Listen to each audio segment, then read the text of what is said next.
We're here today with William Clare Roberts, an Associate Professor of Political Science at McGill University.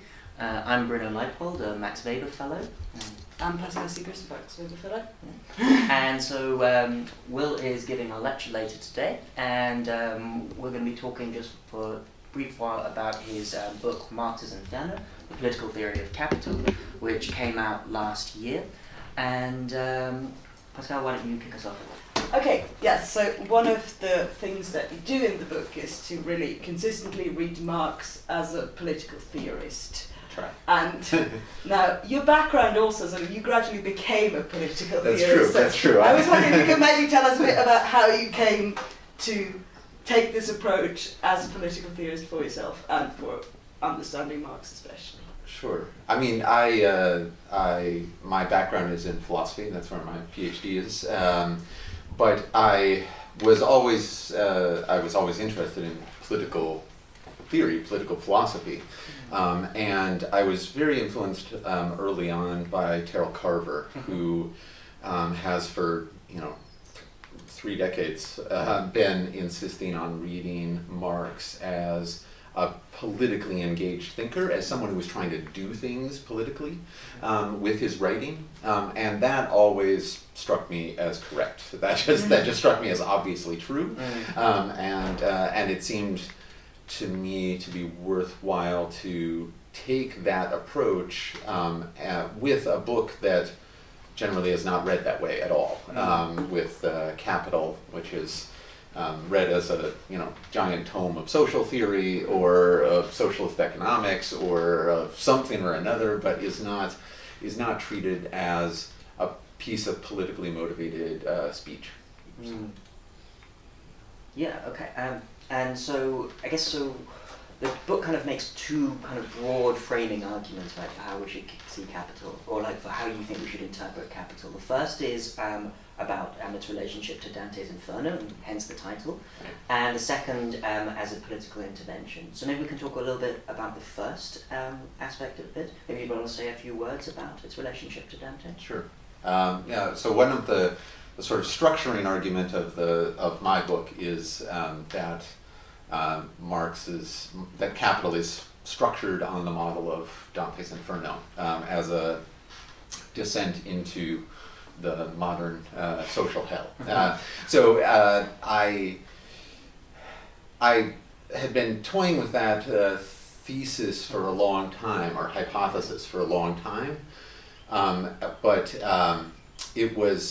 this goes together then with the contextual bit, because it was only when I started reading the socialists, other 19th century socialists that Marx would have been familiar with, that I realized that an entire metaphorics of a social hell was commonplace in the socialist discourse of the 19th century.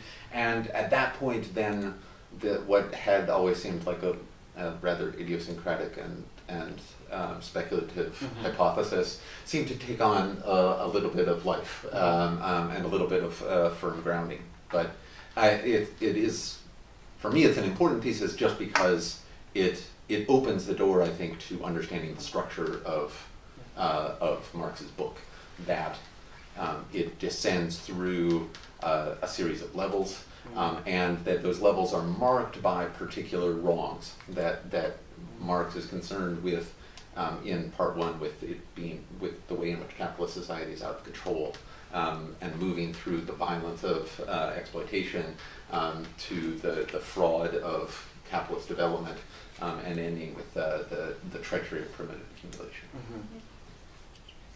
So how does this particular approach really change how we understand what Marx does? How is it different from other uses of the social hell metaphor, like the specific Dante link? So Sure. What does it add?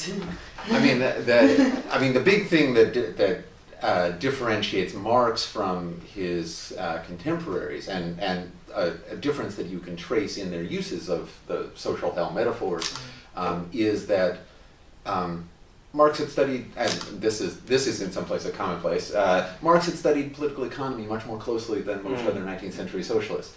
And for Marx, that really meant he thought that he had grappled with what a competitive market was in a way that other 19th century socialists had not.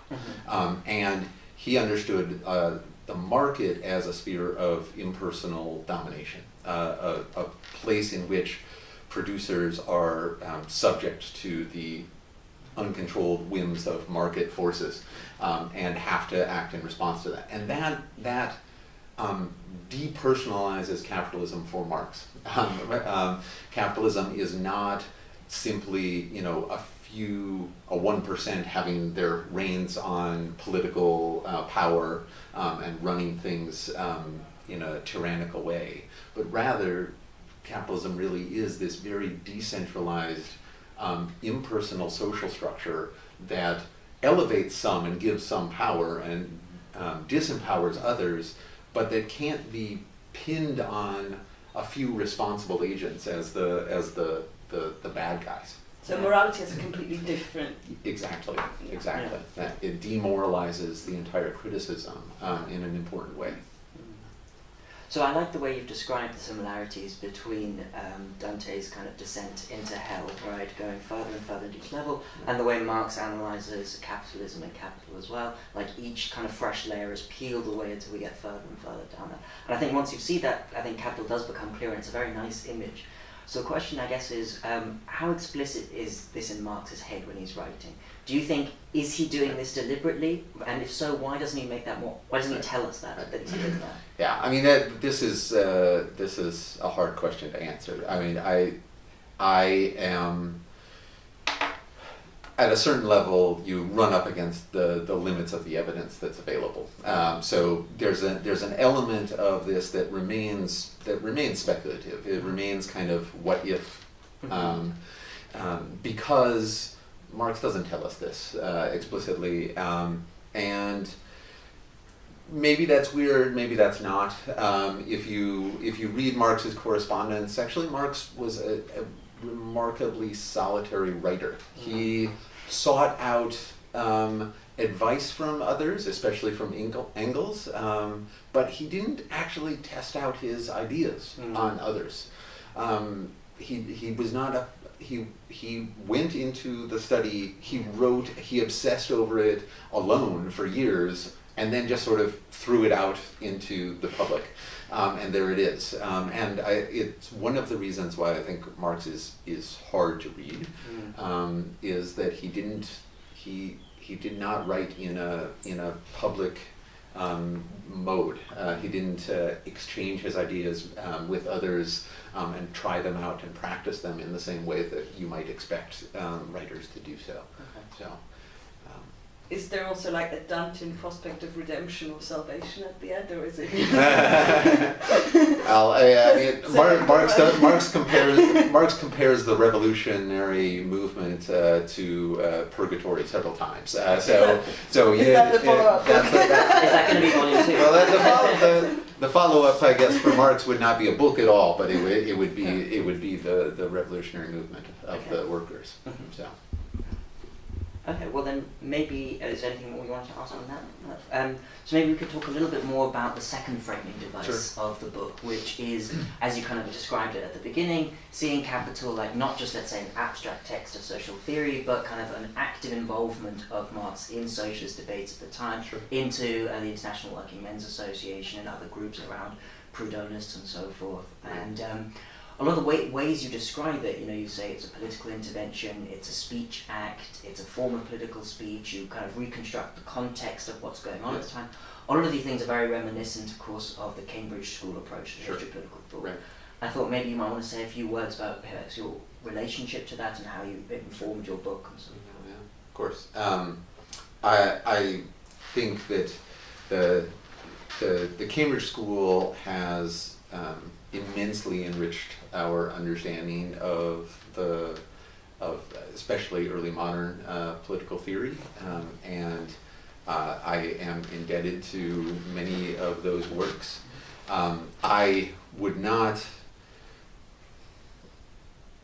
count myself as part of that school because I think that while context is clearly important for situating and understanding thinkers, that if you want to know what somebody is trying to do with their book, with their work, then you have to think about, well, what could they have been trying to do with it in their situation.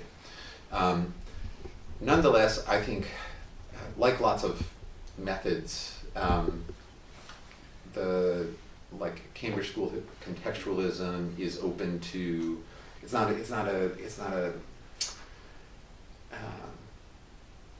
philosopher's stone. It's not by itself going to do everything that you would want it to do. It's something to keep in mind. But for example, I think there is a danger in contextualism that you lose sight of the need to also be a textualist, right? Or also be analytical about the text that you're examining, right? So there are some contextual histories, some intellectual histories that sort of treat the discursive elements as these sort of free-floating blobby blocks of discourse that get rearranged in different authors and come into conjunction with one another or get divorced from one another, but they don't interact, where there's not the sort of analytical moment of saying this concept, which is a commonplace in other writers of the time, has a real novelty here because it has a different internal articulation in this work than it does in some of these others. So to give a concrete example of where this happens, so there is, amongst sort of contextualist work on Marx, there tends to be a juxtaposition develops between those who are, like Marx, who are interested in exploitation, the exploitation of the working class, and those who are interested in the political exclusion of the working class from the state. And so you end up getting a sort of bifurcation in the socialist movement in some of these works, where you have, well, there's the people who are worried about the exploitation, and there are the people who are worried about political exclusion. And that makes sense for some people who use exploitation and who bring exploitation to the fore. It makes sense of the French Saint-Simonians, it makes sense of Proudhon. They were unconcerned with politics. But it doesn't make any sense of Marx. Marx and Engels were, on the one hand, very concerned with exploitation. On the other hand, were very interested in the political movement of the working class for inclusion within the state, and they were fans of Chartism.